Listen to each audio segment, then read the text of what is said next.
Hola, buenas tardes. Nosotros somos el equipo 9 y vamos a presentar nuestro laboratorio número 10. Somos Victoria Rodríguez de León y Juan Antonio Mancera Velasco. Ok, entonces la agenda de este video es primero las configuraciones iniciales. Vamos a explicar más o menos cómo arrancamos cada uno de los nodos necesarios para este laboratorio. Luego ya propiamente viene lo que es el algoritmo de seguimiento de línea, que se divide en el procesamiento de imagen y posteriormente la implementación de un controlador PI. Después, la implementación del semáforo, los resultados obtenidos y la graficación de la trayectoria con los datos de un rollback en MATLAB. Pues bueno, en configuraciones iniciales, siguiendo las instrucciones de la práctica, creamos un paquete que se llamaba Line Detection en el workspace, como ya es costumbre, de ROS2 Workspace. Y para verificar que si tuviéramos acceso a la cámara, corríamos el paquete de ROS Deep Learning y específicamente el Launch Video Viewer ROS2 Launch. Y se pedía también que generáramos un archivo launch para tener como todo a la mano a la hora de correr nuestro nodo, el que estábamos programando, que se llamó Line Detection. Y bueno, ahí corríamos el agente de MicroROS para obviamente activar la parte del CMDBL y poder publicar los mensajes de twists para que el robot pudiera moverse. Obviamente la parte del video source para tener acceso a la cámara y que estuviéramos leyendo desde source raw el video y también nuestro paquete completo que incluía la parte del nodo de la detección de la línea y también incluía la parte del color ID que era para identificar el color, específicamente el rojo y el verde. También cabe aclarar que se bajó, bueno, se posicionó un poco más abajo la cámara para poder, sí, tener más presente la línea que teníamos que seguir. Entonces, bueno, este es el constructor que se llevó a cabo en la clase del nodo de Line Detection. En el constructor lo primero que hacemos es como definir una imagen global a través de un arreglo con NumPy, que es de 1280 por 720 por 3 para los tres canales de los colores. Después inicializamos en falso la imagen válida para que cuando la recibamos la cambiemos a true. Y definimos cada uno de los mensajes que vamos a manejar, que en este caso van a ser imágenes, para comprobar cómo se está viendo la detección de las líneas que vamos a mencionar más adelante, así como los twists necesarios para publicar al CMDBL y poder controlar la velocidad lineal y velocidad angular del robot. Luego nos vamos a suscribir a estos tópicos que ya teníamos de la práctica pasada de identificación de color, que es la densidad del color verde y la densidad del color rojo. Ambos van a detonar un callback llamado green callback para el caso del color verde y red callback para el caso del color rojo. También nos vamos a suscribir a la parte de Video Source Raw y va a detonar el video callback. Vamos a crear un publicador para que maneje la publicación al CMDBL del mensaje de twist y vamos a crear un publicador para eh, mostrar la imagen que estamos procesando para ver que todo esté bien. Y vamos a crear un timer a 10 Hz que va a detonar el callback de publicación propiamente y en se va a incluir tanto el procesamiento de imagen como el control PI. Vamos a establecer, vamos a inicializar la bandera de control, que es la que va a determinar si el robot se mueve en true desde el principio, y el timer period de 0.1, así como un error anterior que nos va a ayudar a arrastrar de forma global el error que necesitamos para el controlador PI, específicamente para la parte del integrador. Y bueno, en el video callback lo que hacemos es nada más, cada que recibamos una imagen nueva del video, vamos a asignarla. Bueno, primero vamos a convertir el mensaje recibido en una imagen mediante el CB Bridge y lo vamos a asignar a la imagen que habíamos dado de alta en el constructor. Después vamos a cambiar esa bandera de imagen válida a true y bueno, está manejando excepciones, entonces de no ser así, entonces la bandera va a seguir en false por cualquier error. Bien, para el seguidor de línea seguimos un procedimiento ordenado con la finalidad de tener una detección lo suficientemente buena. Lo primero es que como colocamos la cámara de manera que se viera más la parte del suelo, pues estaba invertida. Entonces lo que hicimos fue una inversión de la imagen para recuperar la imagen real y también se hizo un crop para reducir el campo de visión a la información útil. En este caso, pues la detección que nosotros queremos realizar durante la navegación. Posteriormente se hizo una escala de grises con la función de OpenCV Color, en donde esto sirve como un preprocesamiento para la detección de los bordes y pues también se simplifican los datos de la imagen que originalmente tenía 3 canales. Después se hace un blur gaussiano que básicamente tiene la finalidad de hacer una reducción del ruido y un efecto de suavizado de los bordes. Para esto vimos que el mejor valor del kernel era de 5 por 5 y también modificamos el valor que inicialmente estaba en 0, que es la desviación estándar, por 0.5. Esto básicamente indica el nivel del blur que va a tener en su distribución completa. Posterior a ello hicimos una corrección gamma que pues básicamente se utiliza para mejorar el contraste en la imagen al colocar este valor. El valor inicial es de 1 cuando no cambia nada. Si lo haces menor a 1 se oscurece la imagen, mayor a 1 se aclara. Y pues en este caso lo que buscamos es que se aclare y que tengamos un contraste lo suficientemente bueno para distinguir la línea. Y pues claro, aquí todos estos 255 son el ajuste que se tiene que realizar considerando los 8 bits de la imagen. En este caso se divide entre 255 para hacer la escala y después otra vez se multiplica para regresarlo a como estaba originalmente. Posteriormente se hace la detección de los bordes con el algoritmo de Canny, en donde tenemos dos umbrales, el umbral inferior y el superior. Todos los valores que estén por debajo del umbral inferior serán descartados. En este caso vimos que el mejor valor era de 5. Y pues bueno, posterior al superior se considera todo esto como una hard edge. Luego tenemos el Hue Lines, en donde para recopilar los datos principales usamos un threshold de 5, un min line length de 5 y un max line gap de 100. Y pues esto fue lo que funcionó para todo este caso de la detección. Y entonces, específicamente partiendo de lo que dijo mi compañera de Hugh Lines P, que es el método probabilístico de Hugh, lo que tenemos es una variable lines asignada al resultado del algoritmo. Entonces, lo que estamos haciendo es recuperar todas las líneas que detecta este algoritmo, las líneas rectas, que específicamente este Hugh Lines P toma como 2 puntos, digamos, con coordenadas x1, y1 y x2, y2 para definir la línea que está observando. Entonces, lo que hicimos para seguir la línea fue marcar una referencia al centro de la imagen, que en este caso fue de 490, y lo que hicimos fue determinar un error que se aproximara y tuviera centrado el robot todo el tiempo, ¿no? Para eso hicimos el control. Lo que determinamos fue que había aproximadamente unos 50 píxeles del, digamos, el centro de la imagen a cualquiera de los dos lados pues sí, del borde o la línea que se representa. Y bueno, esto al principio fue como que un problema, porque a veces, dependiendo de la iluminación, incluso de algunas sombras o a veces hasta por al azar, tomaba como, bueno, lo que hacíamos era tomar la línea más larga o de más longitud y para ello pues recorríamos todo el arreglo que salía como output de Hughes Lines P, que eran lines. Recorríamos todo lines en una búsqueda secuencial para determinar cuál era la línea más larga utilizando la distancia euclidiana y posteriormente ya que la teníamos la graficábamos en la imagen para observar cuál era la que se marcaba. Entonces a veces marcaba la izquierda y a veces la derecha. Entonces era un problema porque a la hora de poder hacer el control no teníamos certeza de qué lado, bueno, hacia qué dirección girar o aumentar o disminuir la velocidad angular. Entonces lo que hicimos fue centrarnos en el caso en el que estuviera más cercano la X. Bueno, se tomó la X y no la Y porque digamos que el centro estaba sobre X, ¿no? Que es esta parte de la vertical o ortogonal al eje X de la imagen.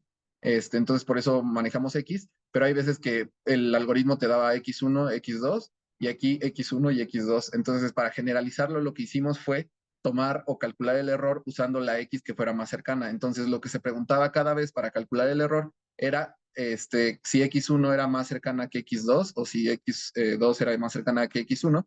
Y en ambos casos podíamos discernir entre hacia dónde aumentar la velocidad angular.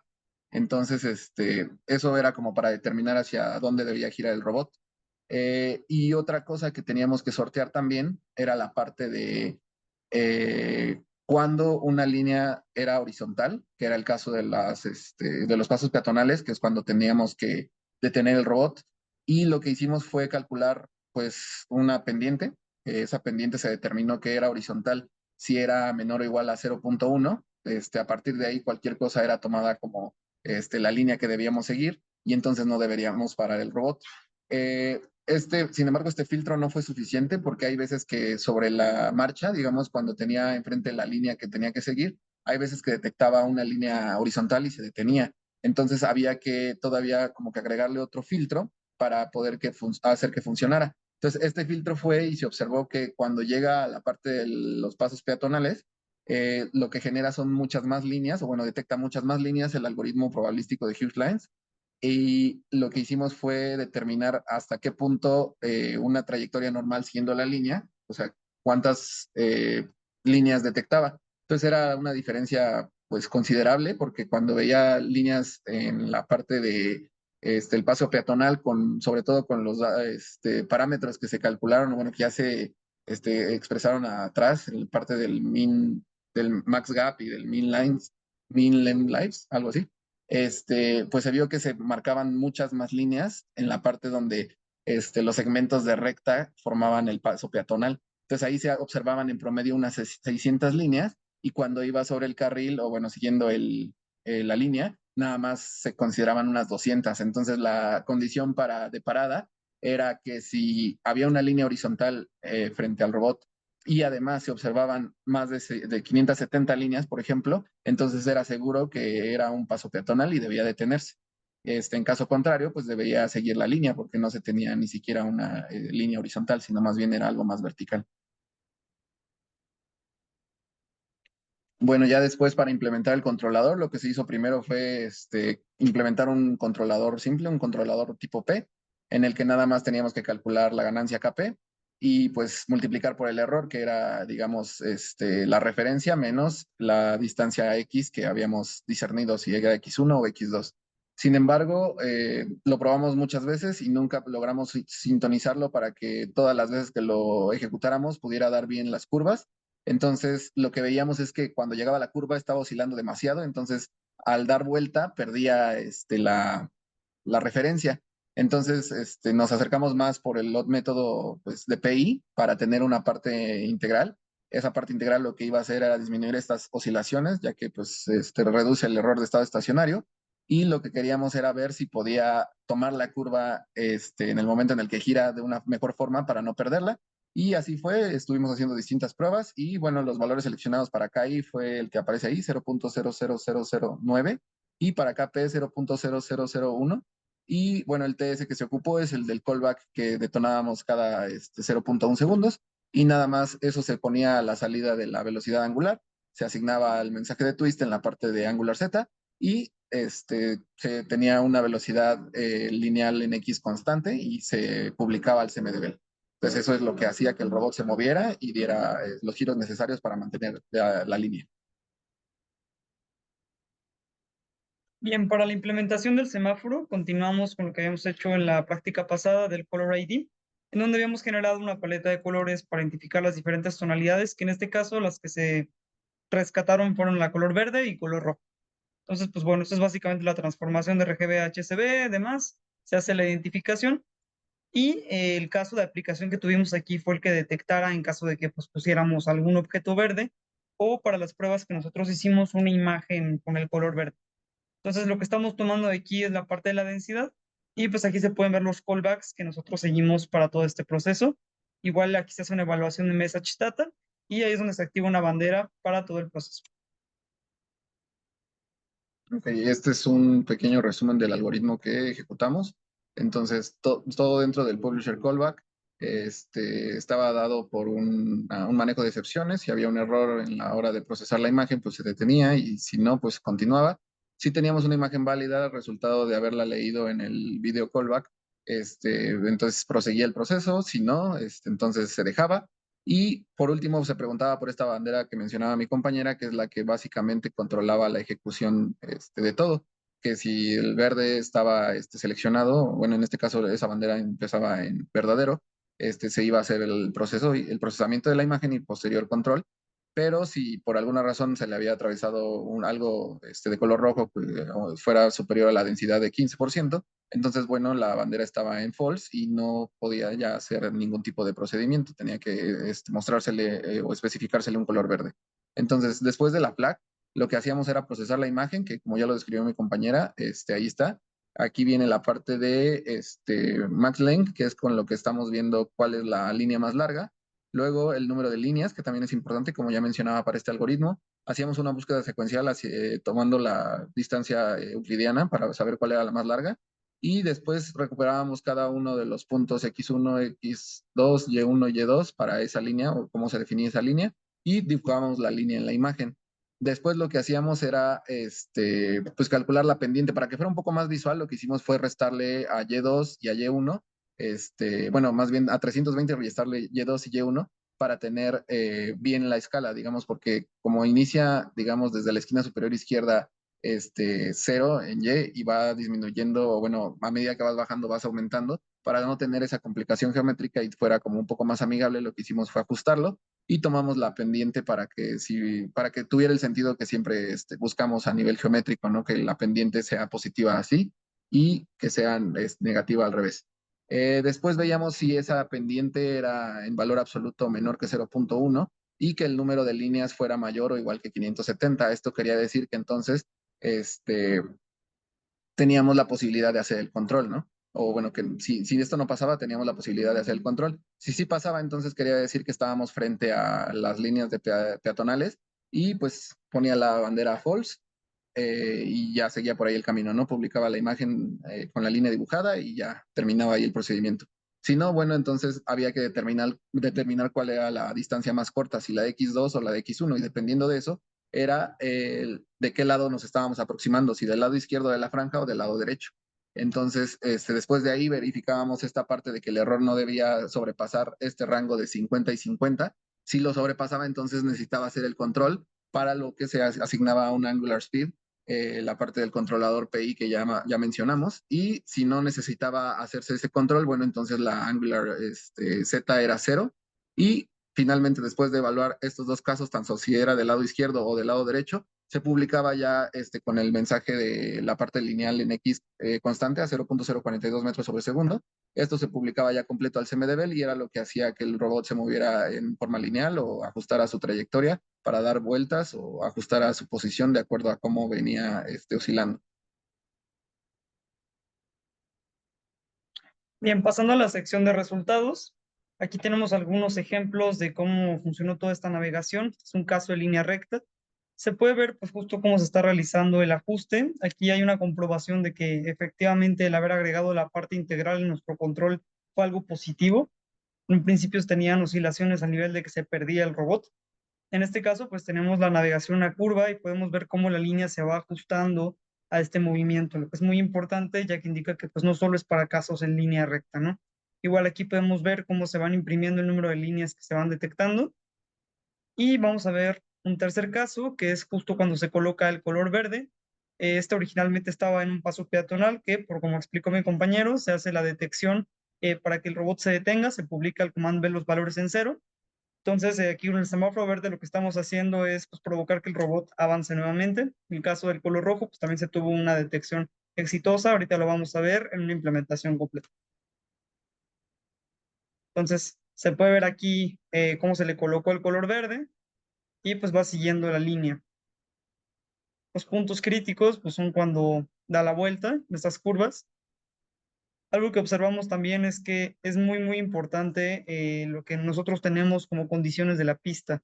En un principio se nos perdía mucho el robot que estaba detectando líneas que pues realmente no eran las que correspondían, ya sea por temas del ensamble de la pista, como también suciedad, entre otros factores. Entonces, tener una pista limpia, el cubrir todas estas secciones que unen las partes de la pista es algo muy importante para que funcione al 100% este algoritmo. Podemos ver cómo sigue la curva. Y pues espera que se detenga al observar el paso peatonal, que es lo que efectivamente hace. Entonces, esta es la demostración de nuestro algoritmo.